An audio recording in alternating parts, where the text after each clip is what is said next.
discuss the burning issues which are affecting the youth on a daily basis, but they never talk about. On this day, we'll be discussing about the issue of mental health, which is a critical and a very important aspect of any individual and any young adult, because it's the transition from adolescence to young adulthood.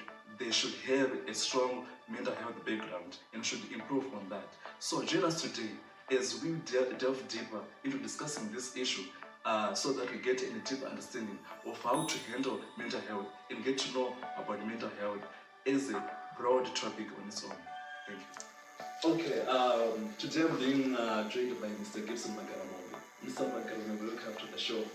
It's a pleasure to be here, definitely. Okay, I know you as a friend, someone who's very outspoken, someone who knows what he does. I've always had an admiration for you, because what you do takes someone who is a good, strong mental health or background. So, can you start by defining what is mental health in your own understanding?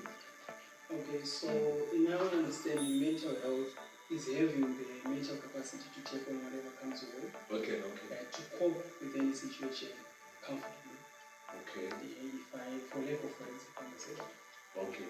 So, we are living in the age of competition, in the age of where everyone wants to be bigger, better. Everyone is competitive these days, and I think that takes a strong mind. Do you think how can we relate that to our mental health? Okay, so humans, as we know them, Okay. As we know ourselves, we are competitive by nature, right? So that competitive edge in us is good for us to push us into greatness or into great things. Okay. Right. Okay. So, but it takes when we are combining now that push or that drive with good mental health. Okay. So there are limits, right, within which we must be for us to be mentally healthy. Okay. Right. So there is a drive for you to become great. There is a drive for you to participate in all this competition. Whether we want it or we don't, we are always in competition within which the environment we are in, right? So there are limits whereby you compete with yourself, not with the next person. Okay. You compete with good mental health. Exactly. You compete with your last mark. Okay. I hit 70 yesterday, I'm hitting 72 today. Okay. Right? You constantly push yourself, not constantly get pushed by everyone else. Okay. Right? Though there is a circle within you that can actually contribute, but there is a positive part of it and a negative part of it. Okay. So how do you think poor mental health manifests in the young youth? Okay, there are many ways in which poor mental health manifests. Okay. Right? It manifests on its broader impact. It manifests in even anxiety and stress, chronic stress, and even physical illness. Okay. So yeah, when your whole body is controlled by your mind. Okay. Right. So do you know what is called the placebo effect? No, right. The placebo effect is whereby they give you empty pills. Okay. And the doctor tells you that they've given you something that can actually heal you. And your body begins to heal itself. So if you can be given a placebo and your body thinks that you've been given a healing tool and it heals itself, that same brain is also capable of killing your own body. Okay. Right? So by what the self-image that you keep, right, the self-mental space that you have, right, can actually determine the quality of health that you have and the quality of lifestyle you have. Okay. It all starts with the mind. So your thoughts determines your life and basically how you feel. Everything. Okay. So when we are talking about mental health, there's issues of depression, as you have said. So how do you think anyone can manage a depression or anxiety? And where does it stem from? Okay. So I'll start by talking of where does it stem from. Okay. Right? There are issues of what's surrounding you, then there is an issue of background. Okay. Right? So issues of background deals with family. Okay. Right? Family forms a community forms a country. So if you want to know, we can actually measure depression in the country. Okay, right? really? So it all starts with the family. Okay. So people who usually come from broken families, so broken families create broken people. Okay. Many a times. So it takes someone who evolves or who comes out of that system, right, whereby they succumb to the environment that they are in, right. The origin now comes from a very poor background without proper motivation, without proper guidance and mentorship from the family, then the secondary mentors that you have from school, and even your peers. We mentor each other as peers. So though if those circles and those fences around your mindset are broken, you end up having a very weak mindset. And you also end up having a very weak mental health. And so the issue of internet, the issue of social media, right, all these pressures that are surrounding us, if you are constantly feeding yourself to those pressures, right, you depreciate mentally. It leads to poor mental health also. And life as we know it, is hard, right? And it's supposed to be like that. One, it forges who we are. Right? We are a result of what we've been through. So if life is easy, it's all easy throughout. It creates weak people.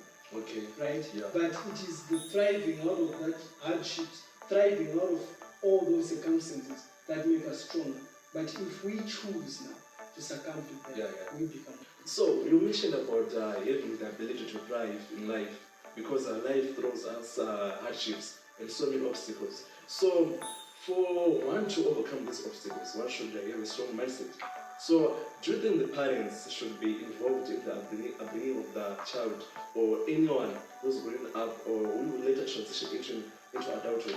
Do you think they have a role to play? What do you think about that? They do. They have the biggest role to play, right?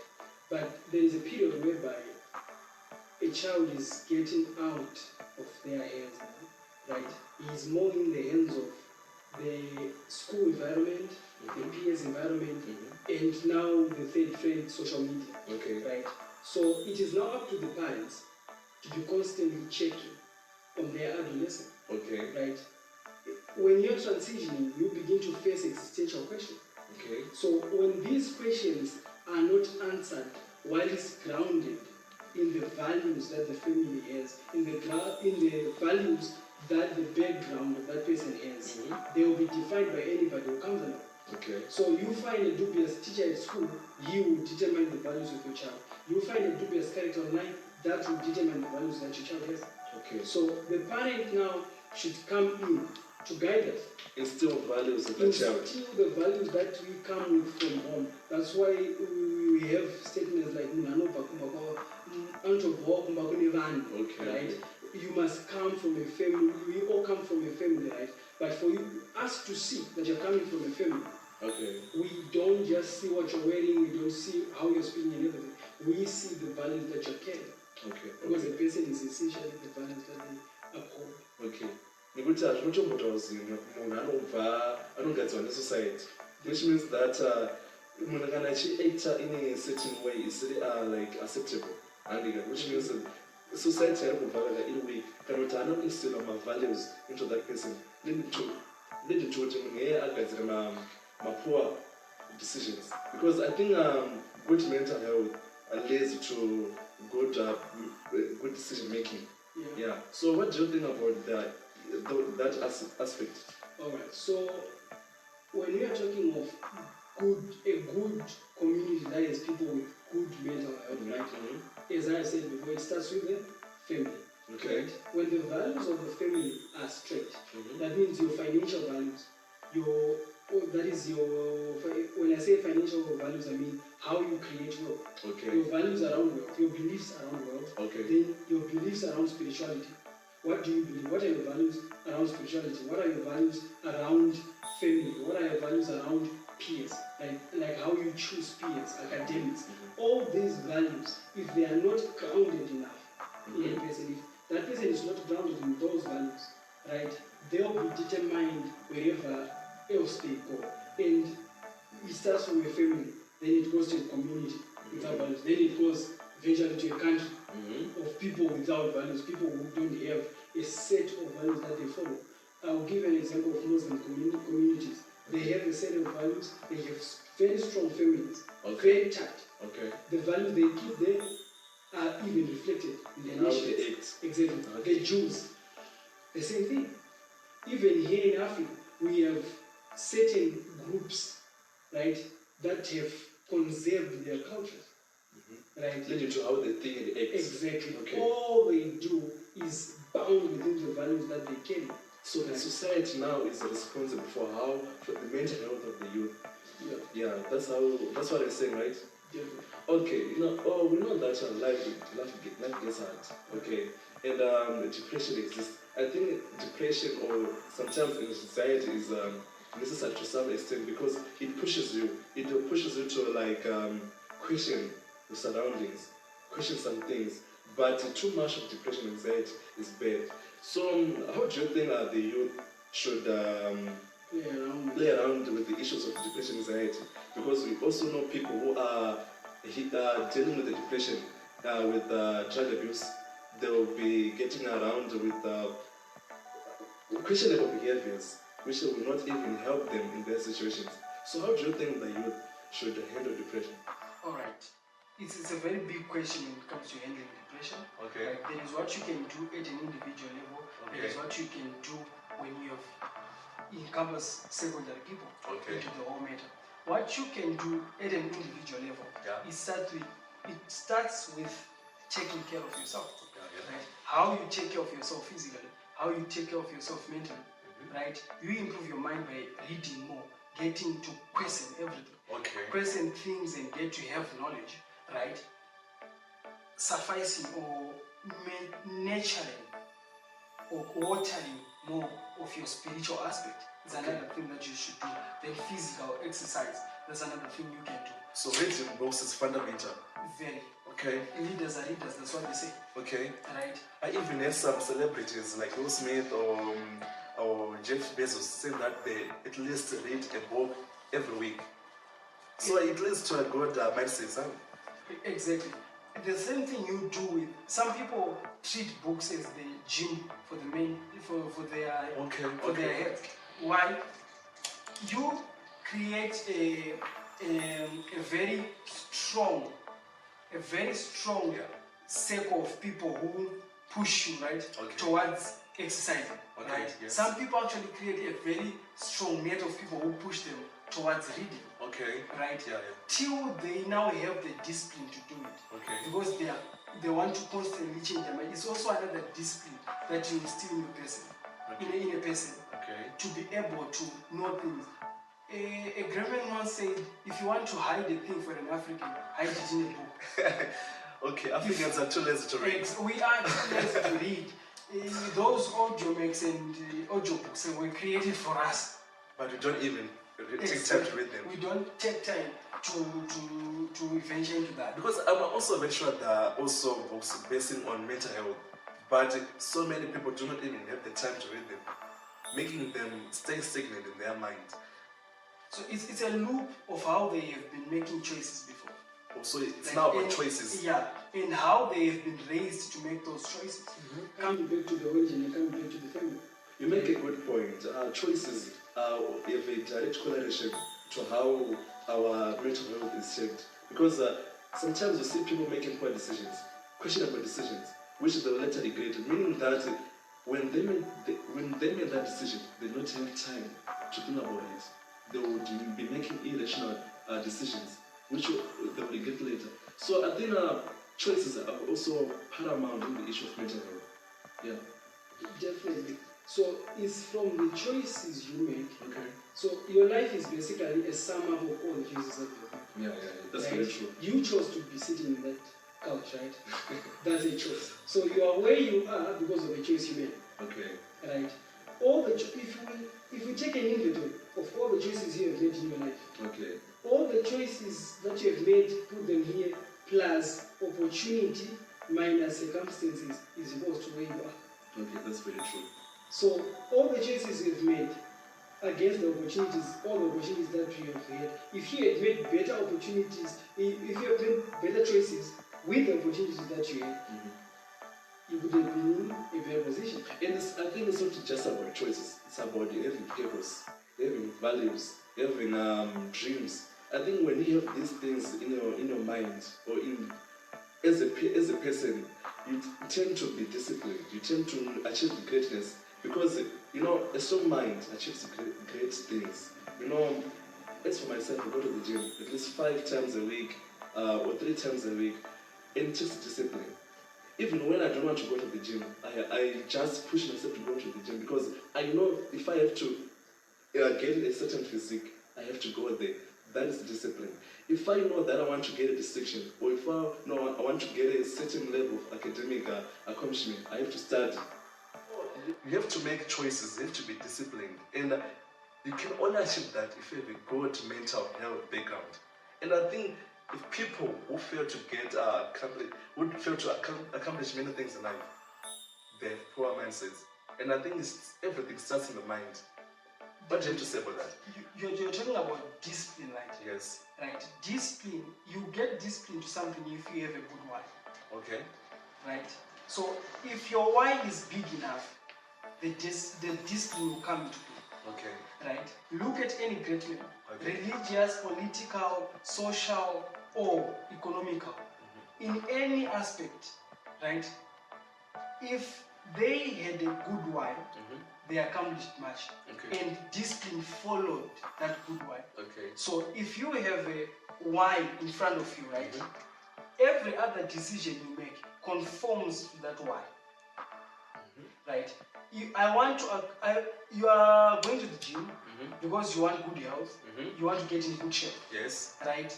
So the first thing you meet when you go to the gym, what is it? It's pain. Yes. Right? So that's life. When you make a decision that you want to do something and you want to do it well, the first thing you meet is pain. Okay. You want to pass with a distinction, the first thing you got to fight is sleepiness, dozing while you're reading. Right? Is the pain of living, pleasure while it's going to the book. Right? So the why now becomes your drive. I have a distinction that I'm looking at, but it's not just a distinction. Right? You have a distinction that you're looking at, but that distinction, what does it represent? Okay.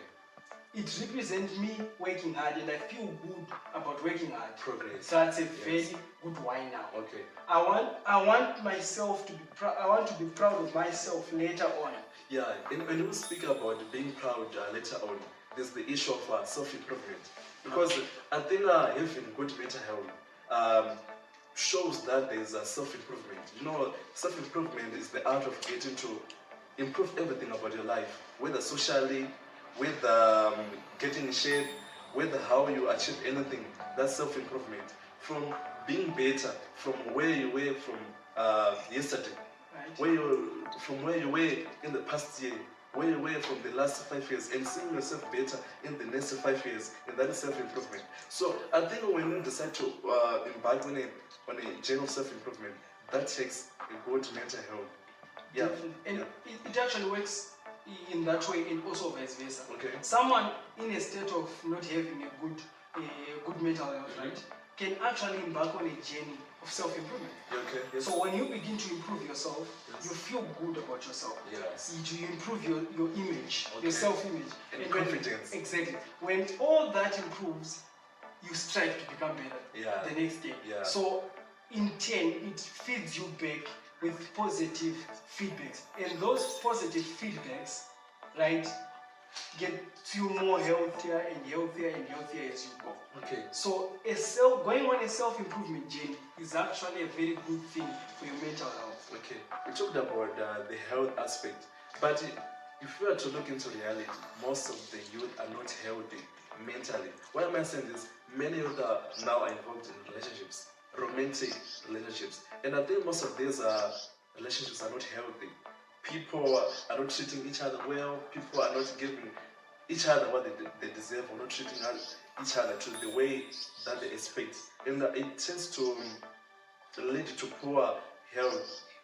Okay. Yeah. So they get into the relationships because they get into some abusive and some toxic relationships because they have poor mental health, right?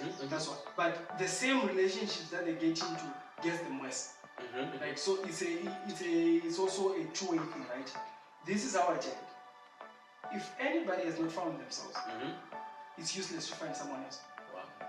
Wow. Right? So if you haven't found yourself first, it's a very self-defeating journey to embark on saying I want to get someone. So by finding yourself, you mean that I should know what I want as a person? Right. That's the art of singleness. Right? Knowing first how to be single. Are you an independent human being? Are you comfortable being single? Exactly. Are you comfortable in sitting down with your own thoughts? Right? Being you and you. Yeah, because people nowadays are searching for happiness in another person. Right. And when they don't get that kind of like excitement and happiness, and when that person leaves, they drown in insanity. They become depressed, or even lose motivation in life, which is not which is an indication of poor health mindset. Right. Okay. So there are two things involved. There is happiness, then there is joy. Happiness fluctuates. Okay. Right? But a joyful person, right, from within a person who's satisfied with who he is first, right, and who he is becoming, you can't break that person. Because they have their emotions intact, they have their vision intact, right? So if you first take care of where you are going, who you are becoming, right? Where am I going? Who am I becoming? Because it's not what you are having, it's who you are becoming that matters the most. I'll give you a very simple example. A millionaire or someone who has made it, some people will look at it and say, oh, they have made it. You shouldn't look at what they have. The question is, who have they become? Okay. Because who you become is more important than what you have. You can lose everything you have, but you can't lose who you have become. Yes. So if whatever journey you're taking yourself on is making you better, is making you a better person, then that's a very good trajectory to take. That's a very good mountain to climb. Yes. Right? It's not only the journey of having more, it's the journey of becoming more. Okay. Of carrying more value.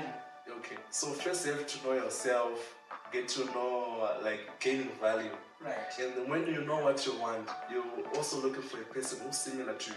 We cannot be the same people as women, but we actually know what you want in a person. So that I think we should share the same, similar or same word viewpoints. So we're living in the age of social media and the internet, and people are seeing lifestyles on social media, whether Facebook or Instagram. We are seeing people who have nice clothes, we have good bodies and so on, which is also an issue of which is an issue of body shaming when it comes even to men and girls and so on, making people have less confidence in themselves, leading to poor health, poor mental health. And do you think social media is a problem when it comes to poor mental health? Okay, so it can be taken in two ways, as I love to do. So you can use social media to your advantage. Okay. You can use internet to your advantage. Yes. Right. You can actually use it to boost your confidence. Okay. You can use it to boost your mental health. But in the same vein, the same social media can be used against you. It can actually work against you. Okay. Right. There are social influences, the influences on social media, right? And these influences only show you symbols of wealth, but they don't show you how you obtain the wealth. Okay, they show you the finished product. Right. And some go to an extent of just giving you a picture of wealth, but not actually having the wealth. Okay, okay. Right? So living a fake lifestyle. Exactly. Okay. So there's a media lifestyle that they have, and there is a physical lifestyle that they have. And you fall for the social media lifestyle that they have. You go through depression, you go through anxiety, trying to push yourself to become what is not even there. So, right. So the youth now are not being inspired to push harder themselves or to work harder for themselves, because they're now less motivated. Because you see someone who has something and you want to be like them, and when not fair to be like them, you get depressed and you lose motivation in your pursuits. It's a problem. So anxiety comes into play like this. So when you look at someone, right, you look at the heights that they've climbed, or the heights that they claim they've climbed, right? The distance between you and them either motivates you or creates anxiety and depression. So there's not to create a realistic Right. goals. So you should look at someone, if they are great, applaud them for their greatness. Okay. After applauding them for their greatness, if you can learn, because the first thing is learning how they got there. Yeah. If you can learn how they got there, do you have the talents that they had? Do you have the links that they had? If you don't, you check a different route. Or you follow the same goal but with a different means. Okay. Right. That speaks to your own values, that suffices to your own beliefs. Right. Okay. So you should make breakable goals. Okay. Right? You make your own breakable goals. Step 1, step 2, step 3. I'm gonna achieve it, but I'm gonna achieve it this much. A gradual process is better than getting there quick and not enjoying anything because you're depressed. Okay. Or not even getting there in the first place because you're fighting for a goal that is unachievable. So you make your own goals that are measurable, that are achievable, that are time-bound. Goals that you can actually measure. Okay, I have moved 2 months and I'm now here. I've moved 3 months and I'm now here. I'm gradually progressing, and that gives you motivation. Why? Because every human being, have you ever heard anybody who says, I have worked so hard for this thing and I don't feel good about it? When they have really achieved something. Yeah. When everyone has worked hard for something and they have achieved it, they feel good because of it. So if you work hard on a small goal, you achieve that small goal, then you feel good about yourself. You improve your self-image. You go work harder on the second goal, you achieve that second goal. Right? You feel good about yourself. So you're constantly self-motivated. You are not motivated by social media pressure. So the only way to do with social media is learn from it. Learn from it. It's a very good place to learn from, but safe. Look beyond the picture. Look beyond the pictures. Okay, if someone comes out showing off their cars, showing off the things that they've bought, new things that they've bought, Yeah. just get off the page. Go Google what's their business portfolio. What businesses do they own? When did they start? Somebody want a picture. Exactly. Yeah. Right, dig deeper. What do they have? What other things do they own? What companies do they own? Who are they involved with? What's their network and their circle? Begin to make your own network. Yeah. Begin to make your own circle. Yeah. Because your circle determines where you're going. Okay. Right? So when you make your own circle, you check their journey, you check your journey. Do you have similarities? Can you push through as they did to get where they are? That is, if there is even a journey. Okay. Or there was someone who just woke up with a silver spoon in their mouth. Okay. And you wake yourself off, you thinking that you will get what they have once they've gotten them. I liked what you said about question about your circle. Do you think people we are surrounded with determine our mental state? Definitely. Okay. Whether it's on social media or physical. Okay. These people, you are an average of the people you are with. Okay. That is, if you follow what they do and do what they do. Right? So, I bet you have people around you you speak to who also go to the gym like you. Right? The people you are around constantly shed, or they give you a canopy, right, of who you become. And you, vice versa, you also give them a canopy. There is a proverb in China that says, "Chikomo chinopanana muti." So you have to ask yourself, "Chikomo chandinopanana nacho muti ndechipi ndiani?" Who's influencing me ignorantly? Because these big people influence us directly. But the people around us now influence us in a manner, I would like to say indirectly. In what manner? Because you are not so aware of it. But when your friend says we are going to spend our day doing this, you just go with it because it's what you usually do, right? You are being controlled. But they are controlling your choices, and your life is a result of your choices. Okay, life is a series of choices. Exactly. So when you end your year, 150 big choices that you made came from your friends. So basically you are what your friends made you. So you're not given enough time to question everything. Like you're not given enough time for your mind. For introspection. Okay. For those moments of introspection. Okay. And look at this now. So when you have used, let's say you've used social media for those choices. They are simply a result of social media. Yeah, that's very interesting. That's very interesting. And even spoke about achieving things and getting motivated by that. And I think that once you achieve something, even your mind breaks barriers. Like you set yourself, I can also do this again. I think like trying goals, like when you want something, go for it. And you can even see how far you can go. You can even explore your talents, abilities, capabilities, and even if you had low self-confidence, you even be motivated again to pursue that thing. Yeah, to comment on that lastly, this is what I would say. Yeah. I would rather be counted as someone who tried something and failed.